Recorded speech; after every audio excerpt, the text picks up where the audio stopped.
Today on Vantage Point, we're talking with Marissa Jarratt. Marissa is the Executive Vice President and Chief Marketing and Sustainability Officer at 7-Eleven, the world's largest convenience brand. She leads the strategy to redefine convenience for today's digital-savvy consumers through brand strategy and advertising, cultural partnerships, customer insights, loyalty programs, data monetization, and retail media.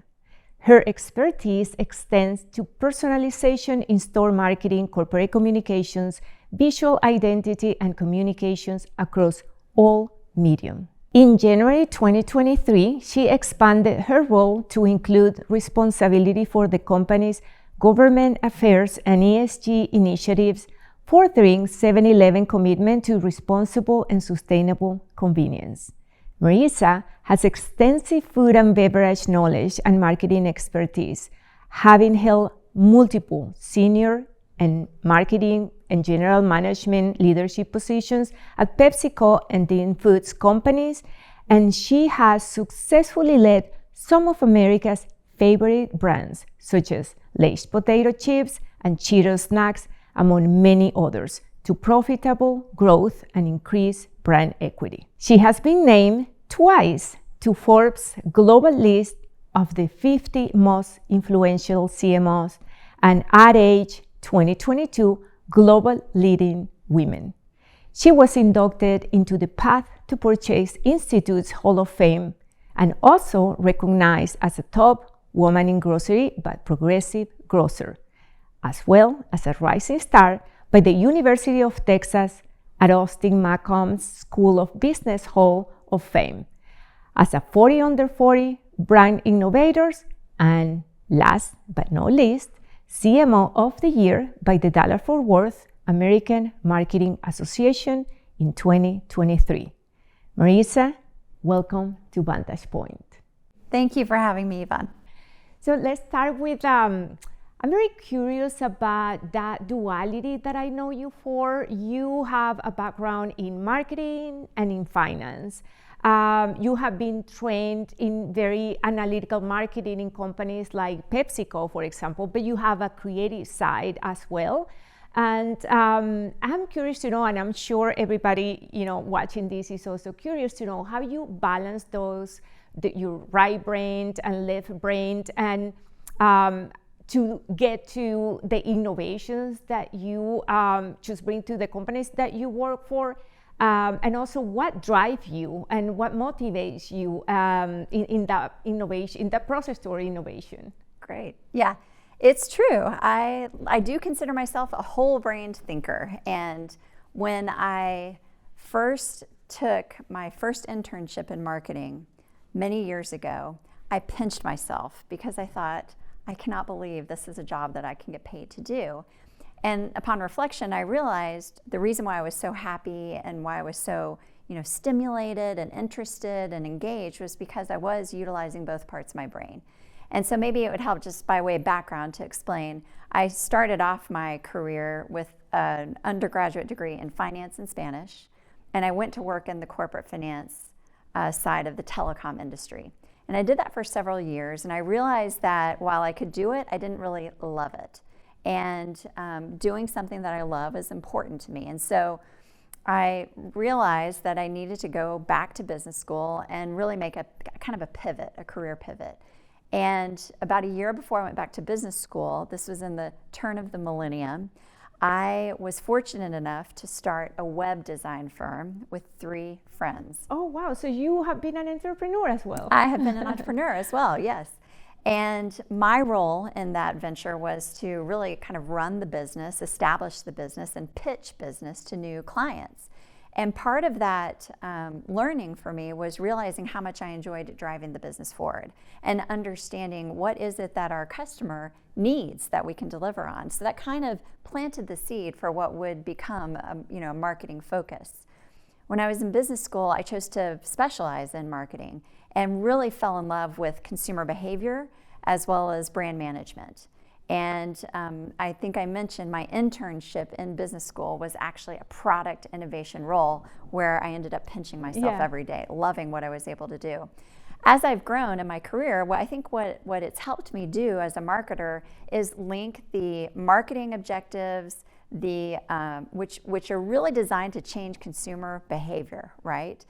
In the service of or in order to achieve a business goal. And so I feel very comfortable operating kind of in both worlds, in the business world, in the world of financial language, in the world of measurement and analysis and data, as well as on the creative and strategic and innovation side of things. And I think what's helped me in my career is being able to bridge those, consistently, no matter what I'm focused on, and trying to get the right balance of the two together. Because when that happens, you're able to create marketing programs, marketing activations that really break through and delight your consumer and do it in a way that changes their behavior, which ultimately drives the business. And that's just so gratifying. Absolutely, that's a great story. But also it tells me that you have a great self-awareness, because you realize that you have that duality so early on, when most people just realize that after several jobs and after several experience, when you realize what are your strengths and what are your passions. But it seems like you realized that very early on. Yeah, I'm so lucky that I had mentors and peers and professors in school and managers in my work who helped me, learn and grow and experience new types of learning environments that helped me come to that conclusion and then ultimately grow, in this new career path. So, one part of that comes together with entrepreneurship, but also with the creative and innovative side, is the risk and failure is inevitably part of it. And if you don't embrace risk and failure, you cannot be creative, you cannot innovate. So what is your relationship with risk and failure, and how that helped you through your career? Well, I consider myself a life learner. I try and embrace a growth mindset. And my perspective is that if you're not learning, if we're not learning, you're dying, right? So in order to learn, you have to take risks. And occasionally, the more risks you take, occasionally you will experience failure. And through that comes growth and development. So my personal opinion and philosophy is that risk and failure as part of that are an important part of growth and development. And so you need them.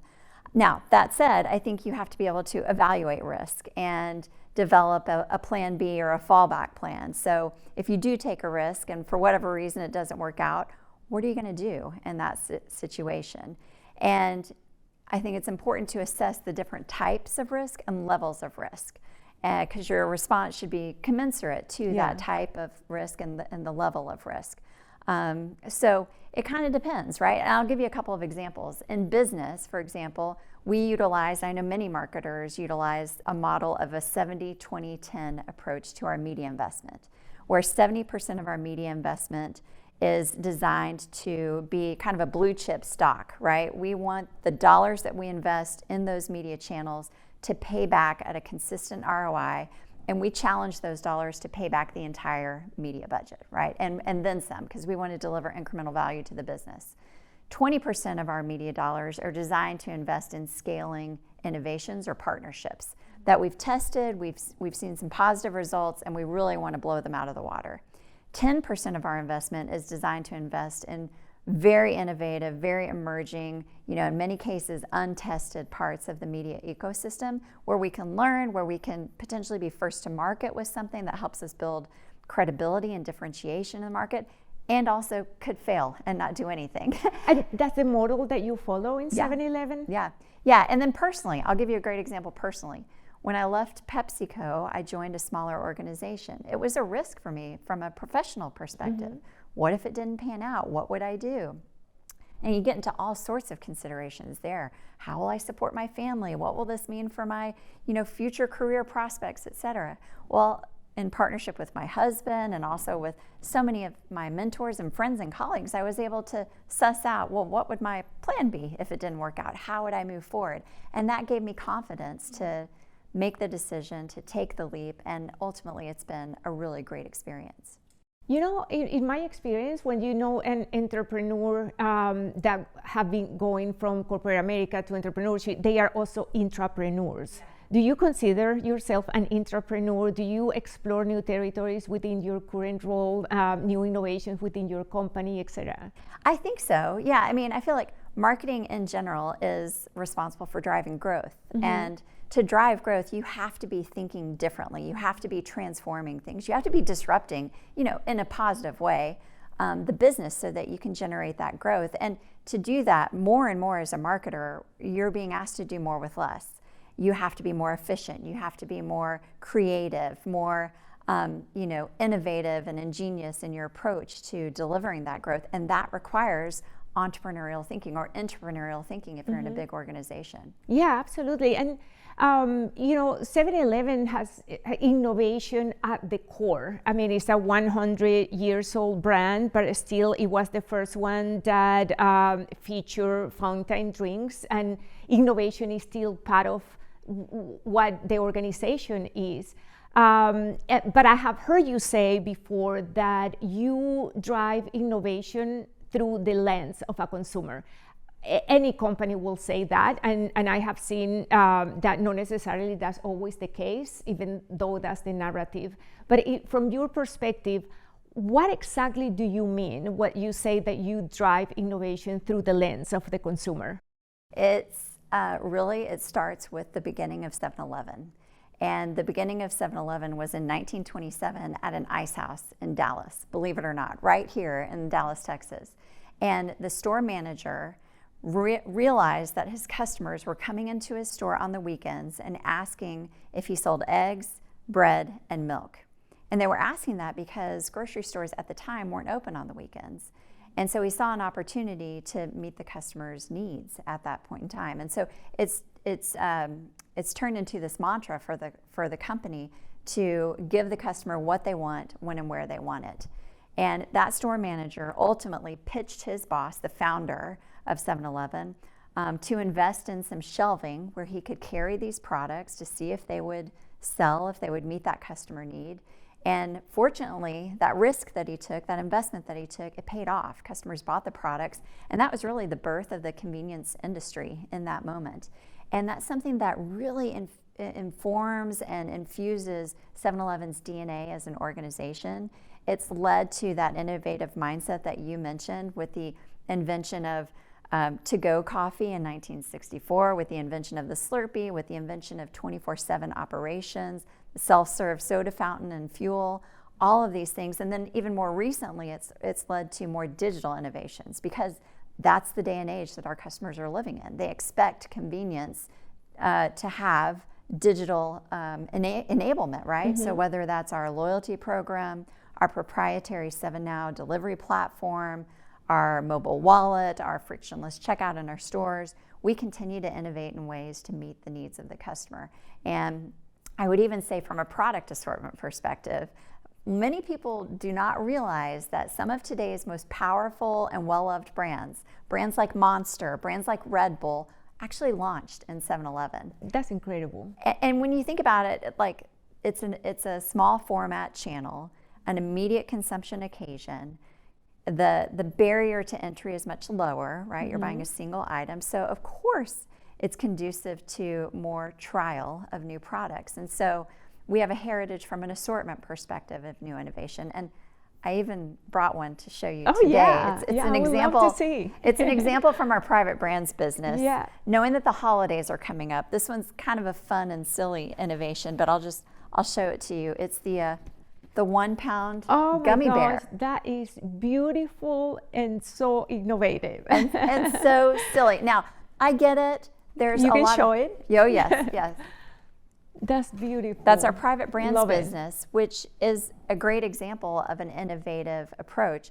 Our private brands business started in 2010, and it's over a $1.4 billion business today across multiple categories in the store, things that are essentials for our customers, whether that's water or different beverages or household and beauty aids, or fun things, amusing items like 1 pound gummy bears, which of course everyone needs for the holidays. Of course, and that's very exciting because you have kind of a multiple role that you can innovate. You're a retailer, but you're also a CPG. So you can do product innovation and innovation with the stores, with the services, with the consumers. And speaking of your consumers, it's also a very interesting reality where you live within your brand, because it's a 100 years old brand, like we said before. So it's very rich in heritage, nostalgia, but also 1/3 of your consumers are Gen Z. So it's an interesting challenge to maintain that equilibrium between that heritage that is beautiful and is a great asset for the brand, but then your consumers that are Gen Z and has a more modern outlook. So how do you balance that reality? Yeah, well, I mean, honestly, it goes back to the art and science, the right and the left brain, right? We have a framework at 7-Eleven that we follow, and I know many brands follow. First, we understand what are the timeless truths about our brand, and that helps us understand our brand purpose as well as our brand story. And those are relatively unchanged throughout the history of the brand. And we know that because we've done deep work on our archives and on the heritage of the brand to understand how has the brand always showed up, what is true about the brand in the minds of customers that we need to honor and continue to elevate as we move forward. And then we take a step back and look at what are the timeless expressions, the timely expressions for our customers. So what's important and relevant to our customers in today's day and age that we need to meet? What is the role that the brand plays in their lives? And how do we bring that brand purpose to life in today's day and age? So we do that work on a regular basis to assess, are we showing up in a way that's consistent with our heritage and also relevant for today? One thing that's really important, you mentioned heritage and nostalgia. And just by virtue of being an almost 100-year-old brand, it's true, 7-Eleven has a lot of heritage. And through that, customers have nostalgic feelings or emotions for the brand. And we're very fortunate to have that. But we really try and differentiate between being a heritage brand and a brand with heritage, because we think it's important that as much heritage as we have, we also want this modern understanding, this modern proposition to come through, especially to our new customers. And so we're constantly looking for ways that can help us express our timeless brand purpose, our timeless brand story in a very timely way. And I would tell you that one way that we found success in doing that is through brand partnerships and collaborations that help us thread that needle. One fun example more recently has been our partnership with Pac-Man. And many people will remember the Pac-Man games in 7-Eleven stores in the 80s. I know I played once or twice. And what you may not realize is that Pac-Man is actually still very relevant today for a younger generation who's playing it on their phone. And so we partnered with Pac-Man to celebrate the heritage of the brand, which was celebrating its 40th anniversary, and also to bring it to life in a new and modern way through different activations, through apparel, through partnerships, all sorts of things. And so those are ways that we can sort of strike that balance between being a brand with heritage and also a brand that's very modern and for today. I love that, and I love the way you put it, because it's almost like you said that you keep your heritage relevant. And that's definitely art. Understanding your brand very, very well. It's very interesting how you guys, as an organization, keep the heritage through generations and generations and generations, and are so respectful of that heritage, but also so aligned with what your consumers want. And speaking about your consumers, there's also something that is very impressive of 7-Eleven. I am a big geek of data and first-party data, and your data that you have can make any marketer salivate. You have a loyalty program of 90 million consumers. there's a gigantic wealth of data. And so you know your consumers very, very well from multiple perspectives, and we were talking about it offline. And then also let's bring that within the context of the media retail ecosystem, which is a revenue source for every company. So what do you do differently with that data that is also have more dimensions that the data that maybe grocery retailers have? Yeah. What are the advantages, and how do you manage that revenue source? Well, you mentioned the size of our loyalty program, and that is a huge benefit and advantage that 7-Eleven has. What's unique about our data, especially relative to, say, grocery retail media networks, is that our data is primarily focused on immediate consumption occasions, where the shopper and the consumer are one and the same. Different from, in many cases, a grocery loyalty program where the shopper and the consumer might be different. And so the second thing that's really important about our data is because of the size of it, we are able to serve as a proxy for virtually all immediate consumption occasions. So not just immediate consumption occasions in 7-Eleven, but those across the entire channel and industry. And that's great. We view that as an advantage and a way to make the retail media buying process easier for our advertising customers. The second thing I would say is we approach retail media kind of differently than the traditional retail media networks. We actually think of it as an ecosystem, and we call it the immediate consumption ecosystem, or ICE. And the ecosystem is really made up of three parts. The first part is called C Shopper, and that's our customer data and insights analytics platform.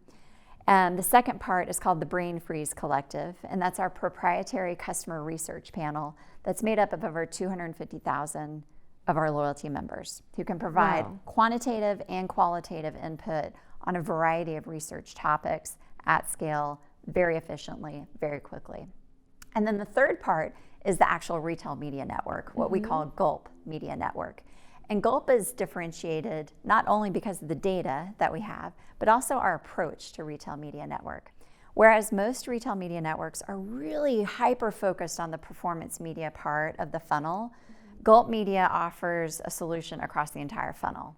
And we were talking earlier offline, this idea of brand formants, right? Yeah. We're really dialed into that. So we have a way to target audiences in the lower part of the funnel, as you would expect, whether that's programmatic display or paid social, all the way up the funnel into connected TV, streaming audio, as well as in our stores at the point of purchase. And so it's a very robust offering for brands and advertisers who are looking to not only attack that performance part of the funnel, but also drive upper funnel awareness and measure it back to sales. And that's the benefit of what we're able to offer the market and what's different from some of our competitors. That's very impressive. And in terms of data, I mean, having such a robust data, and do you manage your data operation internally? Do you have a team internally who manages your entire data operation? Oh, yes. Super We exciting. have a whole data strategy and governance system and model for how we integrate it and keep it clean, utilize it, continue to improve upon it, et cetera. So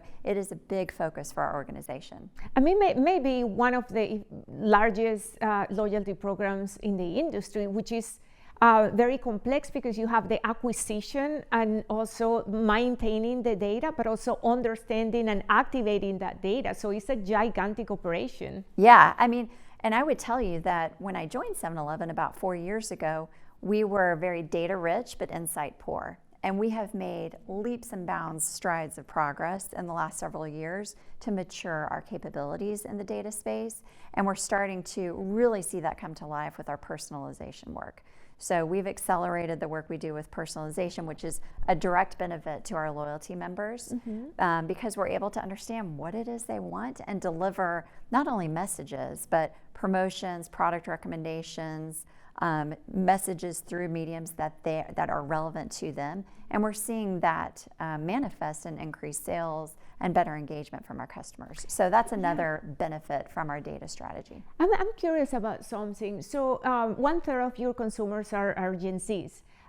is because you target Gen Zs for them to become your consumers, or is because through this wealth of data you uncover that insight that, hey, there's a demographic here that we should be taking care of? I think it's both. I mean, like for marketers, right, what is the classic goal that we have? It's that we need to grow with our core and add more, right? So we want to continue to nurture our core customer, who tends to be older millennials and Gen Xers, right? But we want to grow with the younger customer, which is Gen Z. And so the trick is to figure out how to develop programming, product assortment, experiences that resonate with both of them. And so that's where, going back to actually some of the heritage and the nostalgia that we're talking about, we find a nice thread that we're able to pull through that resonates with both of those groups. Very, very interesting, fascinating. So, to close, I want to close with a question that I love the program that you have, Brands with Heart. So I would like to talk about it because also it's a space where I live. I have a passion for helping up-and-coming food brands to find their place in the market. And your program gives the opportunity, actually, like this week, you welcome 50 new brands, up-and-coming CPG food brands into the shelf of 7-Eleven. And I would love to hear from you and also everybody to understand your program. What makes a brand of that category worth it of being in the shelf of 7-Eleven?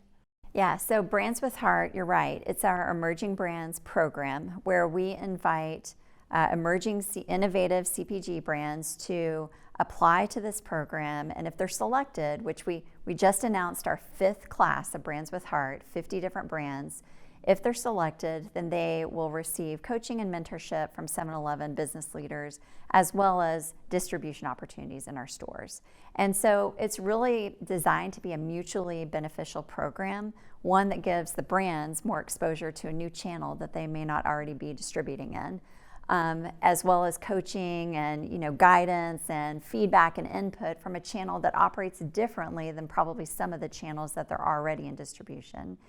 And then it's beneficial to 7-Eleven because it enables us to carry products that are new and really on the cutting edge and that help communicate and demonstrate to our customers that we are a modern brand, right? That we're expanding our assortment with new and innovative offerings. What gets me so excited about this most recent class of Brands with Heart is that 100% of the brands have some element of their proposition that is considered sustainable. Whether that's an environmental benefit, whether that's a social impact benefit, they all have something that helps advance what we're trying to do from a sustainability perspective. And so we're excited to bring that to our stores as well. And one of the reasons why all of this works is, and going back to your question, is it's because our customers are looking for it. So our customers are asking us for more innovative products, for more products that are operating in a sustainable way, for more products that have a different nutritional profile or that making an impact socially. And so it helps us address what our customers are looking for, and kind of full circle takes us back to that original mantra that started back in 1927 of give the customers what they want, when and where they want it. And some of the data that we talked before, it informs the decision of what brands are you bringing into the store? Yeah, I mean, we understand what are the features or the attributes or the benefits that our customers are looking for from a category perspective. What are some gaps in our assortment that we want to fill with new and upcoming brands? And what's happening in the industry? What is really kind of growing faster than the category average that we can lean into? So yeah, we utilize data from all sorts of different sources to select those brands. Very exciting for small brands having the opportunity to. So somehow 7-Eleven function as an incubator for these innovative up-and-coming food brands, which is great. I mean, not only for you guys, like you say, it's a win-win, but for the brands and for the consumer as well. Absolutely. And you have that program every year. You welcome about 50 new brands. Yes. So for everybody wanting more information, you go to the 7-Eleven website, and then you're going to find the information about how to apply. I think that the next application is in December. Yeah, it'll be next year. Next year? So we Okay. announce it every fall is when we Okay. announce the class of Brands with Heart. So you can stay on the lookout for next year's application period. Very, very exciting. Well, all the good things come to an end. So it has been a great conversation. Thank you so much for joining me, Marissa. And very exciting everything that you're doing. I'm a big fan of your work. And just looking what you're doing for 7-Eleven, very amazing, incredible. Awesome. Thanks so much for the time today. It's been a lot of fun. Yeah, thank you.